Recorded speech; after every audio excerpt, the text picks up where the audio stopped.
What's going on, everybody? It's Matt with American Ford RVD. Hope you're having a good one. Today we're going to look at something huge and white and just kind of look around the shop. Look around the shop and give you guys an update of what's going on. So first, say hi. I'm not the huge and white one.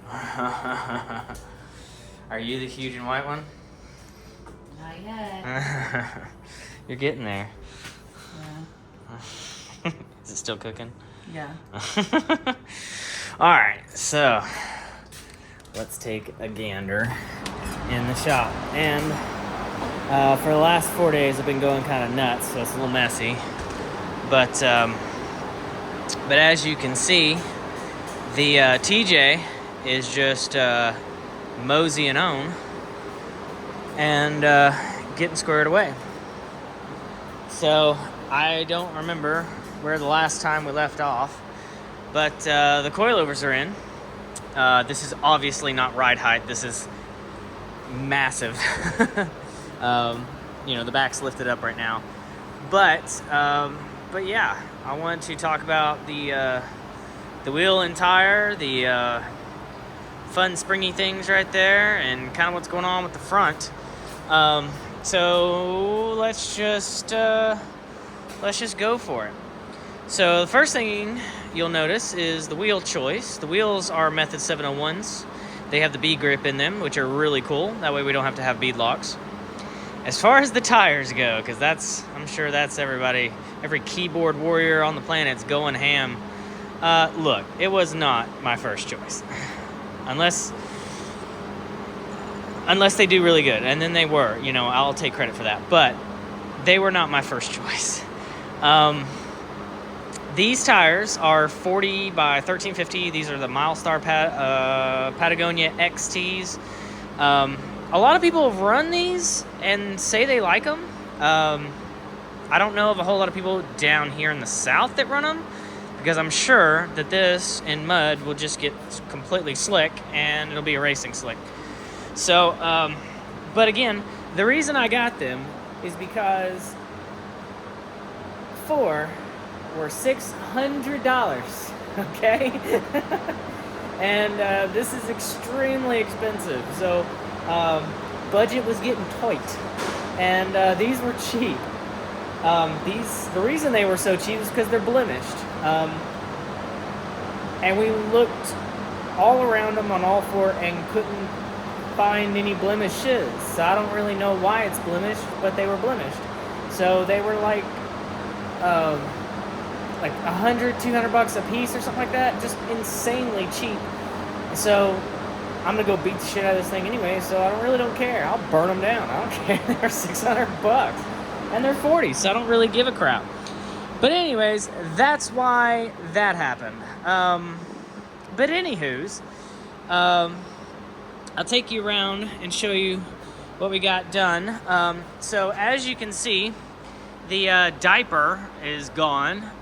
We had another customer come in that actually needed a fuel tank, and so we gave it to him, and we went with Moto-Bilt's fuel cell. I know I didn't want to do it, but yeah, I thought we were only going to move this axle back 8 inches. That didn't happen either. So that had to happen. So we're just going to deal with it for now. But we got that going. Still got to plumb it and everything. So it's just in there for now. But we have the Sterling 10.5 back here with the Barnes 4-linked truss. Well, some of it. So weirdly enough, I thought the lowers were going to have to be relocated, but they lined up pretty well with that Moto-Bilt cross member. So that worked out, and the uppers lined up really well. So really no issues there. Yeah, it worked out perfectly. I can't say the same for the coilovers. It's got some big old brake calipers in there, and space was limited because you can't have it too close over here unless you have a Frenched-in tower, and you can't have it too far over here because it'll hit the caliper. So we found kind of a happy medium. It is tilted at about 5 to 10 degrees, somewhere around there. So I mean, it's not great, but it's not terrible either. But as far as coilovers go, we went to our friends at Big Shocks, and they hooked us up with their 2.25 series 12-inch travel coilovers, which was fantastic. Thank you guys. That's a freaking awesome company. If you guys ever need coilovers, you know, don't be afraid to, you know, go outside of the box there, you know, with Fox and King and all that stuff. Call these guys, man. They'll freaking hook you up. Remote resis, everything. So obviously I'm waiting on the mounts, and they will mount right there, hopefully, and that'll look really good. But as of right now, I don't have the holders, so we're just gonna lay that nice and gently back onto the axle. As far as spring rates go, we did a 150 over a 200, I believe. Yeah, 200 John Deere. Hopefully that's gonna give it the correct spring rate. We did some napkin math, and that's what we came up with. We got the Moto-Bilt towers in here. Due to the issue, I was about to go get Frenched towers, but again, we fully flexed this out. We set it to full bump, extended it, we twisted it all up, and everything. I'm talking like that clears. So it clears. So hey, you know, cool. If it works, it works. I don't have to buy more crap, and I don't have to try to send these things back or, you know, anything else. But we're gonna get those all painted and situated later on. Everything in here is still in mock-up phase, so we're just kind of letting it chill for right this exact second. But yeah, it fits real nice. We had to cut out that upper bar right there, so that the truss can go higher up, so I can get better bump. As of right now, at full bump and full flex, my tire is about that far away from smacking the old fender here, so perfect. It worked out lovely. Adams Drive Shaft sent us a 1350 yoke for the Sterling, and so we got that all sorted. As far as the front goes, the front, the rear was easy-ish. The front is not. There's a lot going on here. So, number one, we got the front axle cleaned up fully, and got all the brackets and everything, you know, stripped off of it, nice and pretty, blah, blah. Got it completely stripped down, shoved it up under here. And we got the TMR high steer arms welded onto the knuckles, had to preheat all that, new ball joints. So drill out to 1 inch on here. So, you know, got that all sorted. As far as all the bracketry, usually I do Artec. This is all Barnes. Every bit of it's Barnes. I've been using Artec for a long time, and I was like, well, let's give Barnes a try.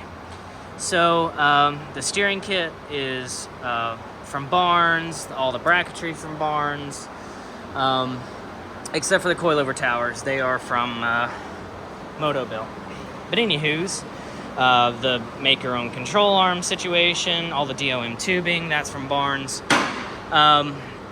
Speaking of control arms, I don't know if I told anybody this. What we have is we have Moto-Bilt's Duraflex joints at the bottom on both ends, and we have Heim joints at the upper. So, show everybody that.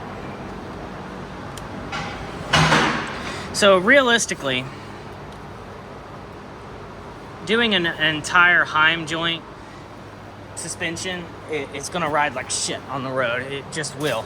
So realistically, the upper, if you can get the upper to a Heim system, realistically, the only thing the upper does is hold the pinion angle. That's it. And the axle in place. That's all it does. The bottom is what translates a lot of the vibrations and things like that. So having a joint that's not only rebuildable, but it's very good at vibration dampening, plus able to flex. They really knocked it out of the park with these joints right here. So the lowers have those joints to still be flexy, to hold the axle, but also to take on the vibrations. And then on top, we just have Heims just to hold it there. And on the front, we have a 3-link, and of course the rear is a triangulated 4-link. So as you can tell, the front axle is at full bump, or what I would consider right now, because I'm still working on it, what I would consider right now at full bump.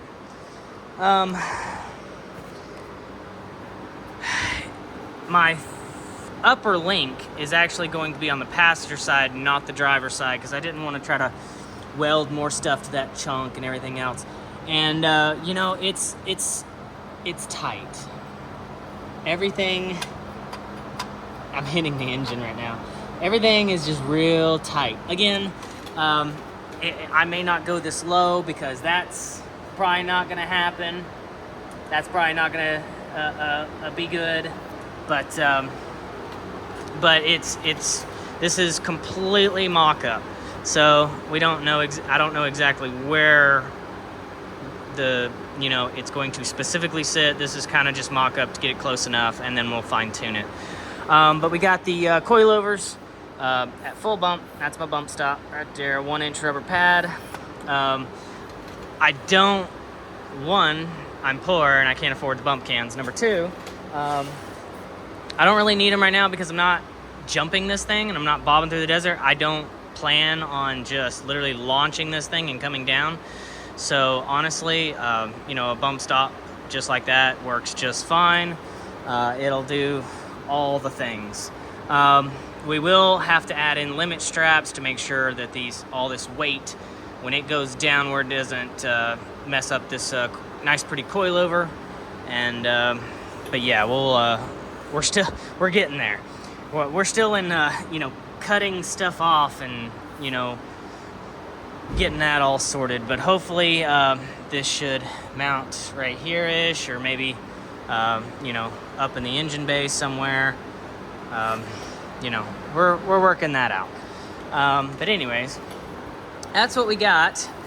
We had to change out the pitman arm from it had a 2-inch drop pitman arm to a stock one, give us lots of clearance. Now, as far as stretch on the front, so the rear is definitely 9.5 inches. It was a lot. Like a lot. As you can tell, it's way back there. As far as the front goes, I'm trying to literally get every micro inch I can of stretch out of the front and trying to push this axle as far forward as I humanly can. And as of right now, we're doing all right. It's not too bad. So I put a mark right here as far as the center of the coil bucket, and the coil bucket sits kind of right on top of the front axle. And then what we did was we measured out 3 inches and put another mark. So technically, this axle, where it sits right now, is technically 3 inches forward. So that's the goal. That's what I was hoping for, and I'm just trying my best to get it to fit. It's going okay. It's a mess, but it's going okay. But yeah, it's 3 inches forward, so hopefully, that should give us 107 inch wheelbase, give or take, back of the napkin math right there. I can't do math in my head, but that's the goal here. And or that would be nice if it's capable of that. On this side, so most everything on that side can just be welded on, no issue, and you just got to find out where it goes and cinder. This side on the F250 axle is kind of a bitch, because even with 2 inches of casting cut out of this thing, and this lower control arm mount still has just the roughest of times you know, getting it to slide over enough to get, you know, where I want it to be. So we're having to, you know, notch it again and all of this and cut this bracketry a little wonkus, and that way we can take this bracket and move it further closer to the casting here. So that's kind of the big pain in the butt. You know, making the arms and everything and doing all that, that's the easy part. Finding where everything fits properly, that's the fun part. That's the hard part. So, like I said, and you'll probably be able to see it here. So this is where the stock coilover tower, this is right in the middle of the stock coilover tower, so it came down right here. So technically, we have moved up 3 inches, and of course everything's bigger here in this.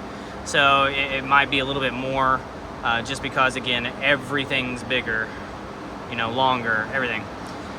But yeah, that's kind of where we're at. I'm sure the steering and the diff cover will not play nice together, so we got to figure that out. Normally on these TMR high steer arms, normally you have this is your drag link position, and then the tie rod position is inside here, which is way more forward. It's right here, and it'll go across. That was creating a lot of issues with that steering box and the amount of up travel that I wanted. I'm trying my best to make this as low as possible with the most amount of flex as possible. So I'm trying this idea right now. Not sure how that's gonna go. Again, it was just an idea, so I don't really know if, you know, chop the rest of that off. I don't know. That's where I'm kind of going. It's tight. Everything is tight. All of it. I don't care who you are, what you're doing. If you're doing this swap and you're trying to do what I'm trying to do, everything, and I'm talking everything, is just tight. All the clearances is just completely tight. So you can see that upper mount. I still got to put a track bar in here. So plan is I was going to do a track bar over top of the axle, because again, this is right hand drive. So I've got to do a frame mount on this side and then an axle mount on that side, but of course the pumpkin's in the way. So maybe I can take the mount, the frame mount, put it right here, and hopefully this guy plays nice. And then I can take my axle mount for the track bar and literally lean it forward so it'll pass right through here.